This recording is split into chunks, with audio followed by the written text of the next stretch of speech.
کئی چیزوں پہ استغفار ہوتا ہے، کئی چیزوں پہ، اور استغفار کا نفع ملتا ہے۔ کیا نفع ملتا ہے؟ وہ سورہ نوح کی آیت نمبر 10، 11 اور 12 میں اللہ نے بیان فرمایا کہ استغفار صرف گناہ سے معافی چاہنے کا نام نہیں، بلکہ استغفار کا تمہیں فائدہ ملے گا۔ کیا؟ رب فرماتے ہیں فَقُلْتُ اسْتَغْفِرُوا رَبَّكُمْ۔ جب حضرت نوح کی قوم قحط کا شکار ہو گئی، آزمائشیں آ گئیں، تو آ کے حضرت نوح سے کہنے لگے اب ہم کیا کریں؟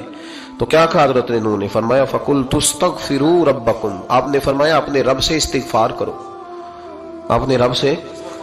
انہوں نے قحط کی بات کی، انہوں نے کہا کہ کھیتیاں اجڑ گئی ہیں، بارش نہیں ہو رہی، قحط کی بات کی۔ آپ نے کیا کہا؟ استغفار کرو، کیونکہ انہ کان غفارا، بے شک اللہ بڑا ہی بخشنے والا۔ وہ کیا کرے گا؟ یرسل السماء علیکم مدرارا، وہ تم پر موسلا دار بارش برسائے گا۔ جب تم استغفار کرو گے تو اللہ موسلا دار بارش برسائے گا، وَيُمْدِدْكُمْ، اور وہ تمہاری مدد کرے گا۔